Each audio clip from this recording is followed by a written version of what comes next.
এইভাবে যদি নির্বাচন চলে তাহলে মানুষের প্রত্যাশিত যে নির্বাচন সেটি নিশ্চিত হবে আমরা আশা করি এবং নির্বাচনে যদি কোনো ধরনের ষড়যন্ত্র না হয়, সুষ্ঠু নির্বাচন হয়, তাহলে বাংলাদেশ জামাত ইসলামী বিজয়ের আশা রাখি। সারা দেশ থেকে যে খবর পাচ্ছি আলহামদুলিল্লাহ আমাদের অবস্থান ভালো এবং সুষ্ঠু নির্বাচনে যে কোনো রায়কে জামাত ইসলামী মেনে নেবে ইনশাআল্লাহ। আর নির্বাচন নিয়ে যদি কোনো গভীর ষড়যন্ত্র হয় তাহলে আমি মনে করি যে সেটা দেশের জন্য অত্যন্ত কল্যাণ হবে এবং দেশকে আবার অন্ধকারের দিকে নিয়ে যাবে।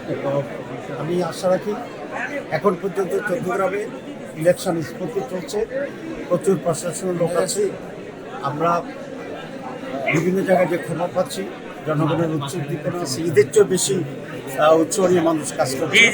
2018-তে আমরা জোরভিত্তিক ধানের দিয়েছিলাম, কারণ তখন আমাদের দাঁড়িপাল্লা এটি হাইকোর্ট থেকে আহ্বান করা ছিল, কিন্তু সেই নির্বাচনে আমি চট্টগ্রামে ঢুকতেই পারি, আমরা আসতেই পারি, সেটা কোনো নির্বাচন ছিল।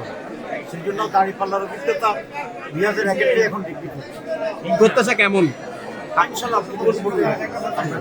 আমরা যে ভোটার উপস্থিতি দেখতে পাচ্ছি, আপনিও বলছেন যে এখন পর্যন্ত যে পরিবেশ আপনি দেখলেন,